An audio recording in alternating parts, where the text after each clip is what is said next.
wholeheartedly thank all our students and parents supporting our 20 years of journey. ఇదేమిటి విజయ్? గుండు దెబ్బ, భుజంగం మనిషి కాల్చాడు. ఏమిటి?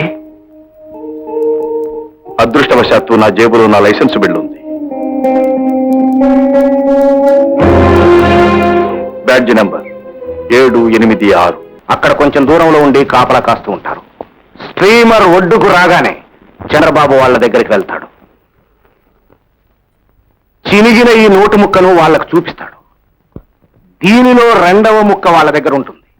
ఈ రెండు కలిపి చూసి సరిపోతే అప్పుడు మీరు ఫలానా అని గుర్తుపట్టి బంగారం చంద్రబాబుకు హ్యాండ్ ఓవర్ చేస్తారు. బాబు, ఒక్క విషయం, ఏ పని మీద నన్ను పెట్టినా ఆ పని ఎలా ప్లాన్ చేసుకోవాలో నాకే వదిలేయాలి. అంటే అర్థం కాలేదు.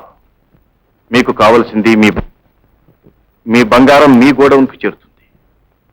కానీ ఒక్క షరతు, అది పూర్తిగా నా ఒక్కడి మీదే వదిలిపెట్టండి.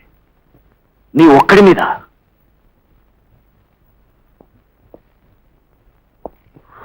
ఎస్, నువ్వు ఒక్కడివి చేయగలవా అని. ఒక్కడైతేనే చేయగలను. అలాగే, కానీ నీ మీద నాకు ఆ నమ్మకం ఉంది. కానీ విజయ్, ఒక్క విషయం గుర్తుంచుకో, ఇటు పోలీసులు అటు భుజంగం మనుషులు నిన్ను వెంటాడుతూ ఉంటారు. నన్ను వెంటాడేది ఒక్కటే రాంబాబు, అది నా అదృష్టం.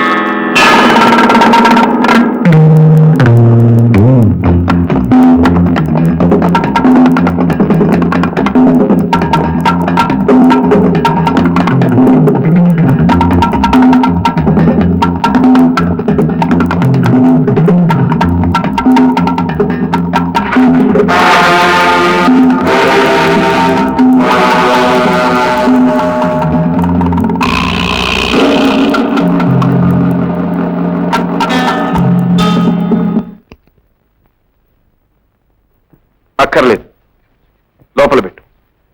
నేను వచ్చింది భుజంగం గారితో బిజినెస్ మాట్లాడటానికి. ఏంటి, నాతో బిజినెస్ మాట్లాడతావా?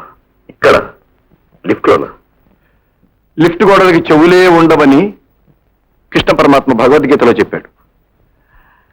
రాంబాబు బంగారం ఎక్కడ ఎన్ని గంటలకు వస్తుందంటే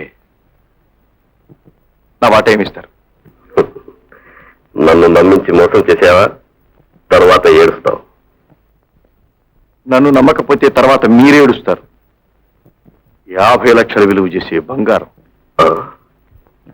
ఇదంతా నీకెలా తెలుసు? పిలిచి పిల్లనిస్తానంటే పురోహితుడు గోత్రం అడుగుతారే. చెప్పండి, నా వాటా ఎంత ఇస్తారు? 5 లక్షలు. కానీ ఆ బంగారం మాకు చేరిన తర్వాతనే. మీరిచ్చినా నేను పుచ్చుకోను. మీ మనుషుల్ని పంపండి. రాంబాబు గారి బంగారం తాళరేవు దగ్గరికి సరిగ్గా రాత్రి 11:30 గంటలకి స్టీమర్లో వస్తుంది. ఇది వాళ్ళకి చూపండి. బంగారం మీకు అప్పచెప్తారు. ఆ బంగారం మాకు చేరే వరకు నువ్వు మా దగ్గరే ఉండాలి. మీరు పొమ్మన్నా పోను. నువ్వు చెప్పింది అబద్ధమైతే నీ మెడ మీద తలకాయ ఉండదు. ఈ మెడకాయ ఉంటుంది, మెడ మీద తలకాయ ఉంటుంది. 5 లక్షలు మాత్రం మీరు సిద్ధం చేయండి.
Hello, yes, good. వ్యాన్ని తీసుకెళ్లి గ్యారేజ్ లో పెట్టండి. సరుకులు వేరే బండిలో వేసి ఇక్కడికి పంపండి.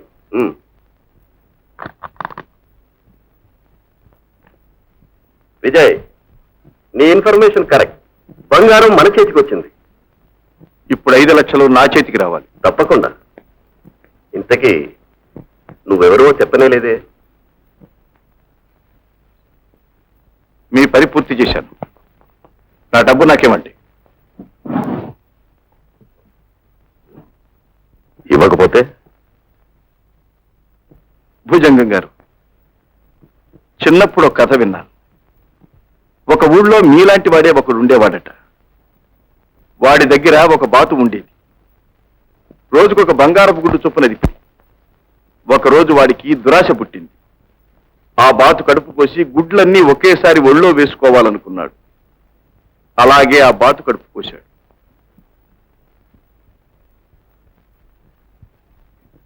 మీకు కూడా గుడ్లన్నీ ఒకేసారి కావాలనుందా? అబ్బే, ఊరికే నవ్వులాట కన్నాను. నేను అదే అనుకున్నాను.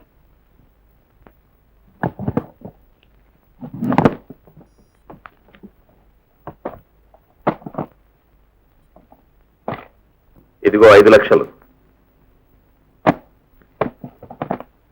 మళ్ళీ ఇన్ఫర్మేషన్ ఎప్పుడు ఇస్తావు? త్వరలోనే.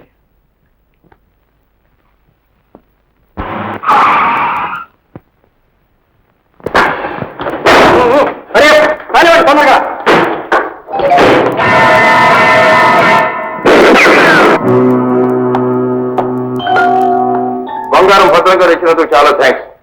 ఇక్కడి నుంచి రాంబాబు గారి గొడవలకు నేను చేరుస్తాను. బాగా ఆలోచించుకో. భుజంగంతో విరోధం నిప్పుతో చెర్లాట. నీళ్లు దండిగా ఉన్న వాడికి నిప్పంటే ఏం భయం? మీరంతా గొడవ తిరగండి.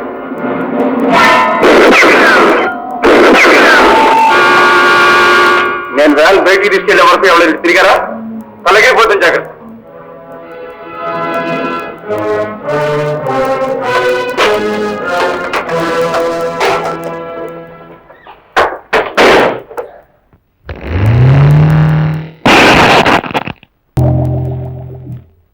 విజయ్ బాబు, మీకు ఫోన్. Excuse me.